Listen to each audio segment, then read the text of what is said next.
Welcome back to the Transfer Show, brought to you by Sky Mobile, the show where we debate the latest goings-on, rumours and deals in this summer's transfer window. Today we've got a very special episode. We're going to be debating the transfer windows of Man City and Man United, seeing where they are at with less than 2 weeks left to go until the start of the Premier League season. So I'm honoured to be joined by Boovy to my right. How are you doing? Good to see you, mate. Yeah, how are you? Yeah, very good, very good. Very good to see you as well. Can't wait for this episode. Joe Tomlinson to my left in the Man United corner. Come on United. Come on United. Yeah, not too bad, man. I'm excited to hear what Boovy's got to say about City's transfer business. It's exciting times, mate. Yeah, well, I mean, big day for it as well. At the start of this week, Julian Alvarez, that deal to Atletico Madrid almost done. So lots to speak about there.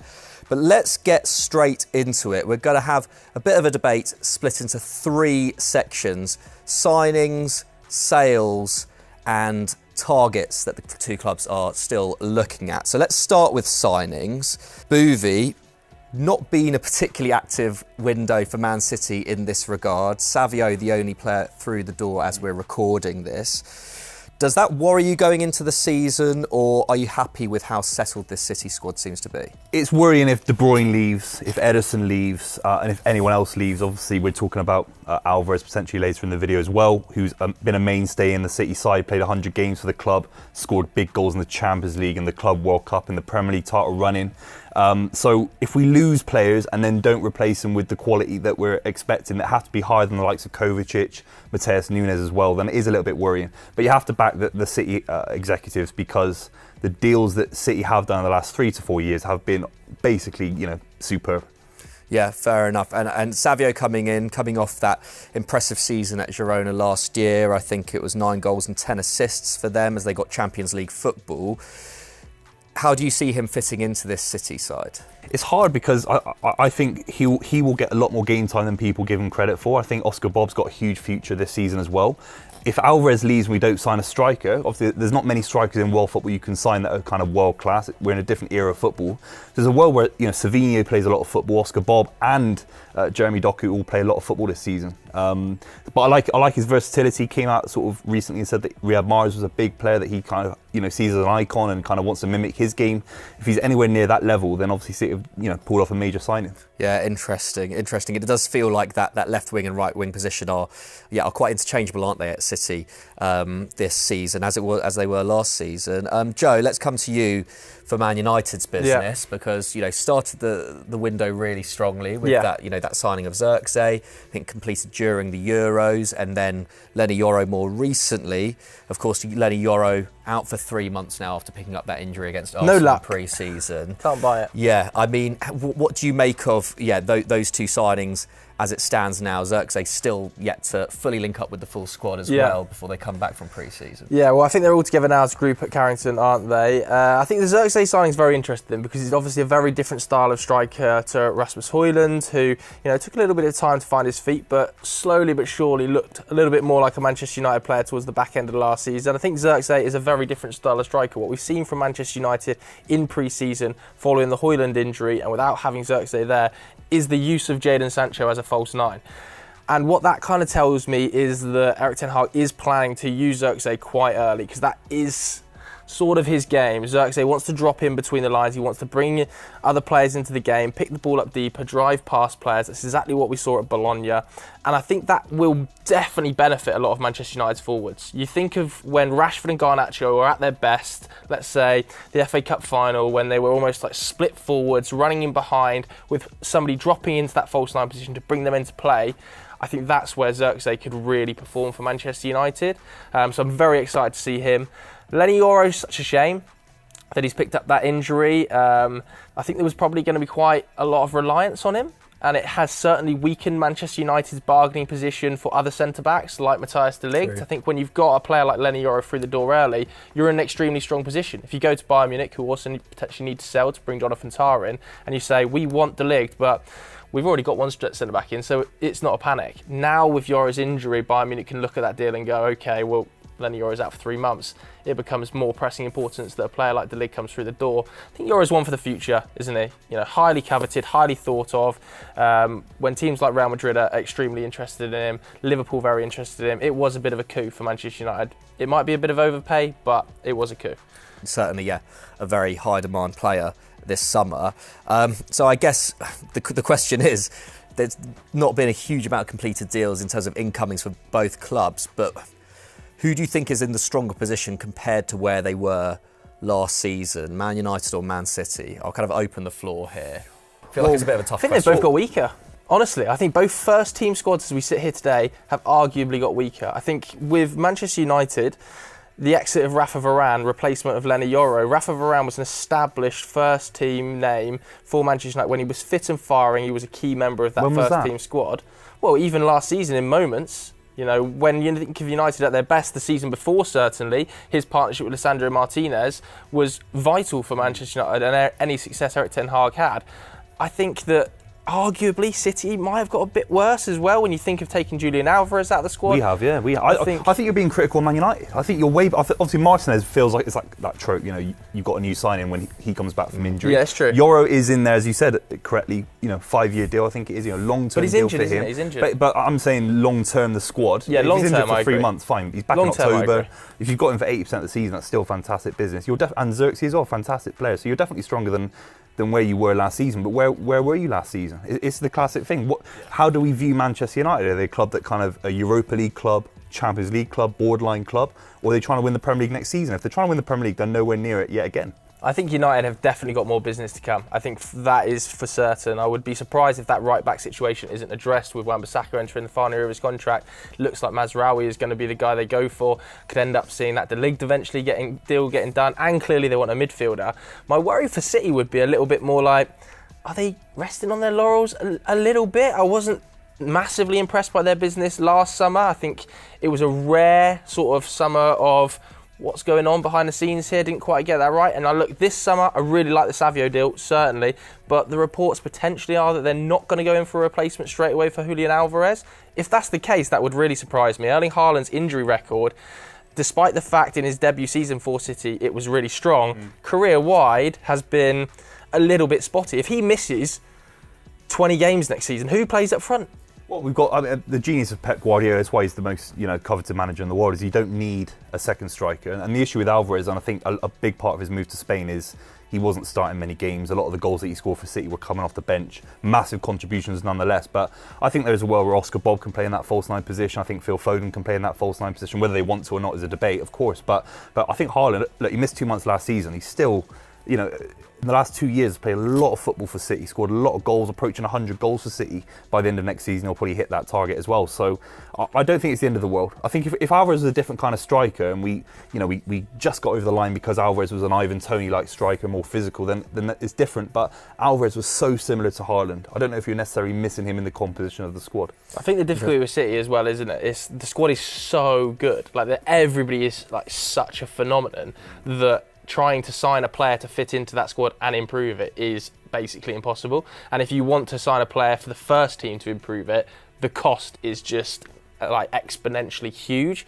So City are probably thinking to themselves, we've got this crop of youth players, we've heard Pep talk about in pre-season, James McAtee coming back in and actually potentially playing a role for the first team in that squad. Is he seen as just a player that could come in and play 10 to 15 games, Oscar Bob 20 to 30 games, and suddenly these youth players are at a first team level rather than spending the £100 million it would be required to actually improve their first team? As well. Yeah, it's tough.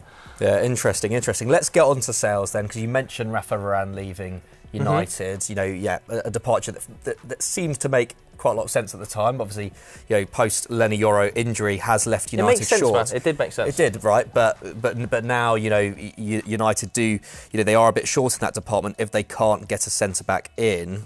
Let's start with United again. 42.5 million euros in sales this summer, with Greenwood going to Marseille, Kemboala to Villarreal, Van der Beek to Girona, Alvaro Carreras to Benfica too, then making that loan permanent this summer.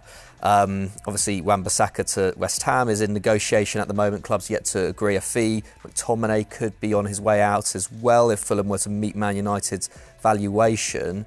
Does this feel like a positive summer in terms of sales, Joe? Because Man United classically quite a bad selling club over the last 10 years. Very bad selling club. I think what you're seeing is a definite shift in direction. It's interesting with Manchester United fans, isn't it? And I'm probably the same, because United fans do want a rebuild, but have quite emotional ties to players that would be involved in that rebuild process. You know, I love Scott McTominay, fantastic player, I think, but like the emotional part of me really wants to keep him. But obviously the business head on Ineos is like, look, this is a very sellable asset. He's come off the best season of his career. He's got a year left of his contract. There's interest in the Premier League. Now's the time to sell. Whereas the Man United fan in me is like, academy lad, I want to keep him.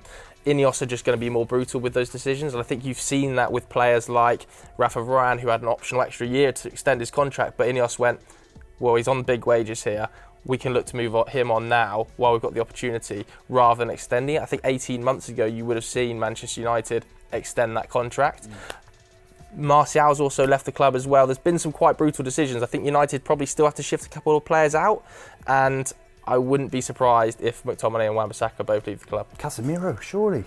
The money I he's think on, it's difficult with Casemiro though, isn't it? Like, who signs him? Like, I think it's easy to say, just sell him to Saudi. Like, I don't know whether the money's even there from Saudi and the desire is there from Saudi to sign a player like Casemiro. Certainly it's not across Europe, is it? And United are locked into a long-term contract on massive wages, so whoever signs him has to take that wage burden on.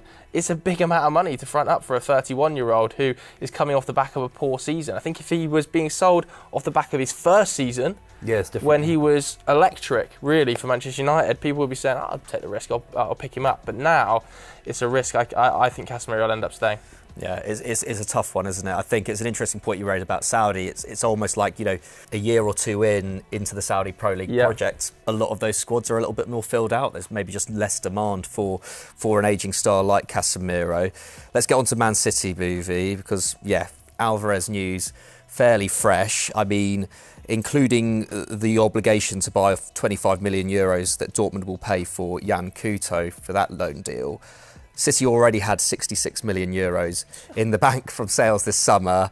Add another 81 million pounds from Julian Alvarez. I mean, they've had an absolute blinder, haven't they? Yeah, and I think, look, obviously there's a lot of narrative around City and finances for obvious reasons. I think the whole kind of Robinho, Kaká, John Terry era is long past us. The City situation is a very, very well-run business. I think it's the best of its kind in football in terms of the players that come through the academy, understanding their quality to the squad. Are they good enough or not? Sell them to, we sold 3 or 4 players to Southampton for £50 million a couple of years ago, and that was pure profit. So City have got a very good understanding of if these players are assets for the first team of Man City, for the exceptionally high standards of the football club, or get them out as early as possible for the benefit of their career and try and make as much money as possible. And we're approaching £140 million potentially of profit if you include potentially someone like Ederson going, someone like obviously Calvin Phillips probably needs to leave as well. So it's an unbelievable business. But Alvarez is the biggest sell in the history of the club. You sign him for it's a gamble. The Argentine league is always a gamble. You bring him over for £15 million. He wins every single trophy available in English football and European football and world football. Yeah. And you sell him for 400% profit. Wins the World Cup. It's ruthless as well, isn't it? It is proper ruthless, because every other club, I think, in Europe would have said, no, he is a star for us. We are going to keep him. He's a project player for us. City go, every player in this squad has a valuation. If you match that valuation, he can go. Like, I think he wants to go as well. I think he wants to go as well. I think it helps when the player wants to go. I think Spain for him and the family situation for him as a young man as well. And Simeone's a draw. He's Argentine as well. That's a massive factor. And he'll be starting for Atletico. He doesn't start enough games for City. Yeah, fair enough. I mean, you mentioned there Ederson. Al Ittihad, that seems to be off now. They've signed Predrag Rajkovic this week. Could you still see Ederson leaving the club this summer with that deal off? It's a very strange situation. There's obviously rumours coming out that he's not happy with the kind of praise that Ortega was given in the Spurs game when he made that huge save against Son. Basically won us the Premier League title. Obviously, big keepers have big egos. Schmeichel and Van der Sar and Cech all had big egos in their day. I think we are significantly weaker as a football club without Ederson. He's still in his prime. He's not 40 years old. He's 30 years old. I think he's at least the second best keeper in the last 10 years in the Premier League. Got the best distribution in European football from a keeper. He completely revolutionised Guardiola's system. If Guardiola hadn't have signed him, I think he's as pivotal as anyone else in the second season, winning a 100-point Premier League season, never been done before. That came off the back of Bravo, having one of the worst seasons we've ever seen. It's all down to Ederson, really. The spine that City have set up, Ederson's a huge underrated part of that. So to just get rid of him, especially to the Saudi Arabian League, if it's Juventus, if it's Bayern Munich, if it's a massive club, fair enough. But the Saudi Arabian League, it just feels a bit cheap for him. Someone so great, that young, to be going there that soon.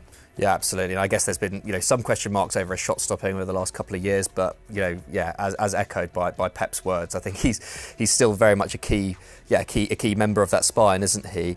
I think it's fair to say, guys. I mean, Man City win on this point, no doubt, in sales, as always. Beautiful. Yeah. One of the best-selling clubs in world football now. Yeah, Beautiful. Not much debate to be had there. I guess very quickly though, Joe, in terms of Man United, the sales seem to be very much tied into raising funds for targets, right? And you touched upon it before there with McTominay. I guess we can get into Man United's targets. What do you make of the links to Sander Berg this week? Obviously Manuel Ugarte was What are you laughing at, United's top. What are you laughing at, pal? I like Ugarte, but Sander Berg. Look, I think Man United's recruitment this summer is not going to be like the recruitment you've seen from Manchester United over the last few years, where it is this sort of panic play. I think United probably have targets in mind that have been there for quite an extended period of time. They're obviously working with Ineos to identify those targets. I don't think the timing of Dan Ashworth coming in was ideal. I think they would have liked that pre-summer rather than having to adapt in the moment and try and get these targets rolling quickly. So they're not going to be the easiest deals to do, because United, first and foremost, haven't got loads of money to play with anymore in the market. They spent a big amount on Lenny Yoro and a large sum on Xerxes. I think most of the signings coming through the door will have to be dependent on sales. Clearly, I think United need another midfielder. It's very obvious that Casemiro needs support in there. I think Collier is going to be relied upon in moments, as we've seen in pre-season, but again, it's a lot to ask of him to be able to do that job in a week in, week out basis. It seems like the Ugarte deal has slowed down a little bit now. Sander Berge, do you know what? He's been linked with huge clubs for years. None of those moves have ever happened. I've seen him linked with Liverpool. I've seen him linked with Borussia Dortmund in the past few seasons, and it hasn't happened. So there must be something within his scouting profile that maybe we don't see, because on the surface of it, I think we're all going, what? How does he fit in? He's a big player, obviously, 6'4", still 26 years old, and profiles well when he's in a team that's very dominant. That Burnley side in the Championship, his progressive pass numbers, all of his ball carrying numbers were excellent, but we haven't seen it in the Premier League really. Maybe that's because the players around him, and that's what these sort of scouts are seeing that we're not. But I think we can all agree it would be a bit of a surprise to see that deal happen. Let's quickly run through United's other targets. There are many. Matthijs de Ligt. Yeah, love that move. I think it's a great signing, Matthijs de Ligt. Honestly, the fees being talked about, I can't believe there isn't more interest. Well, seemingly there is, but he's very interested in Manchester United. I think he was underrated, specifically in his final season at Juventus, when he put up the most minutes of any player in the squad.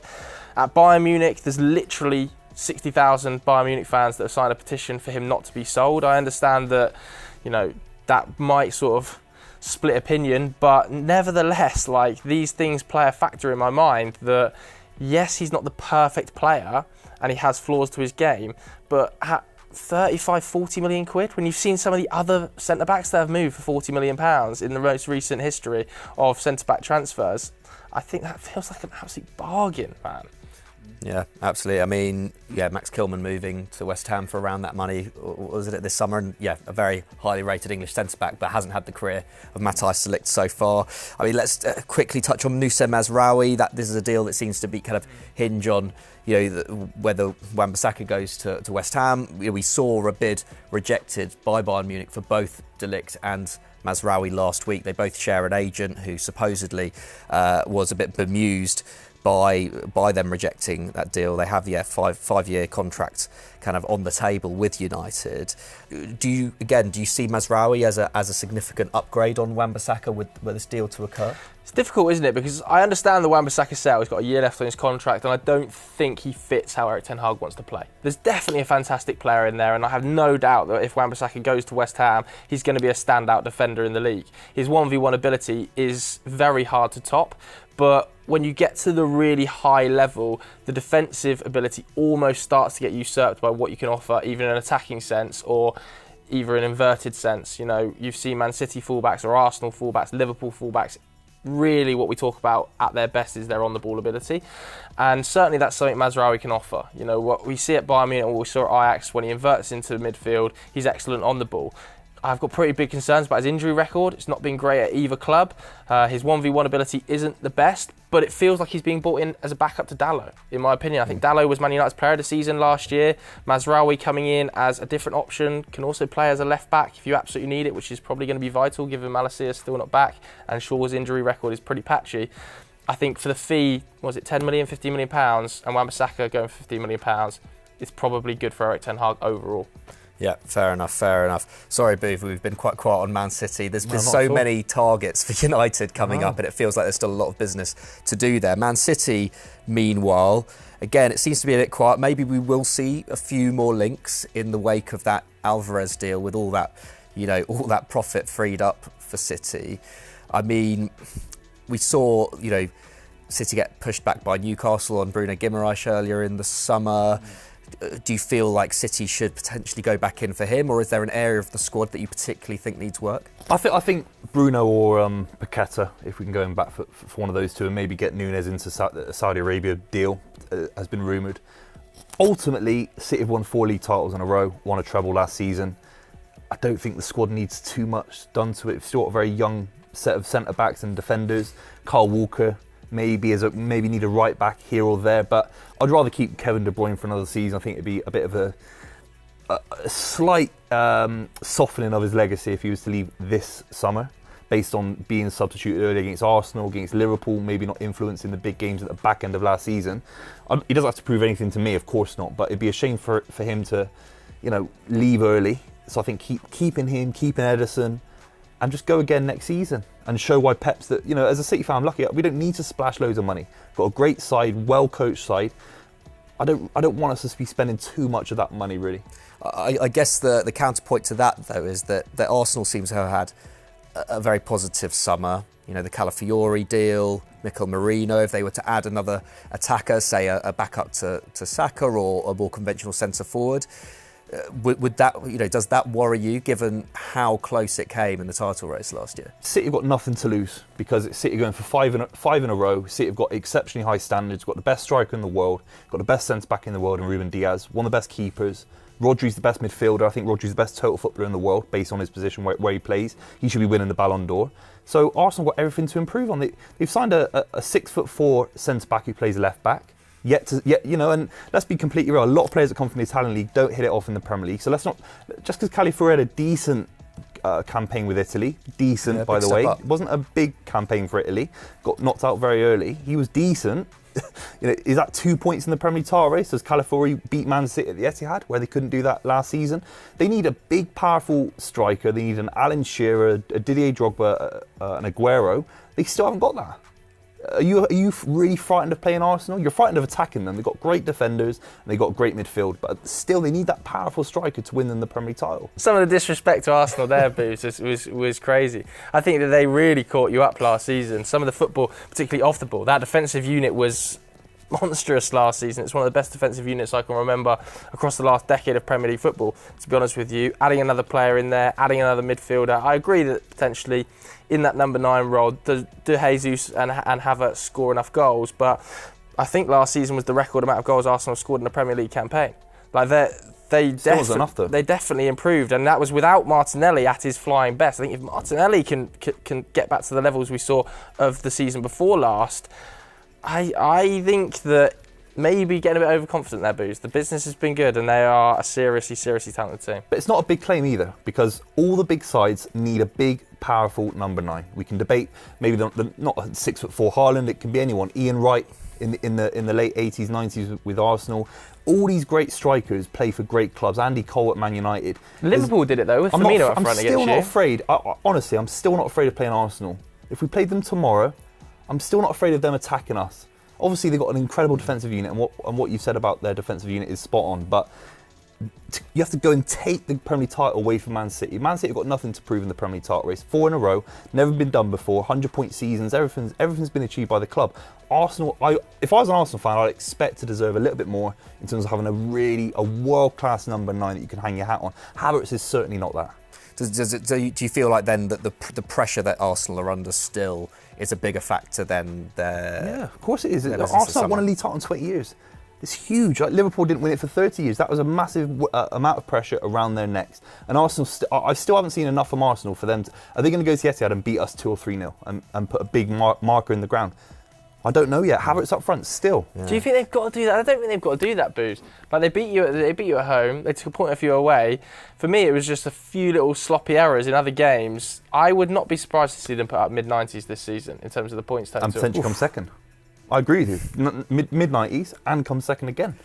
So I guess the question is, right, at this moment in time, say the Premier League season starts now and Arsenal and City both don't do any more business. Yeah.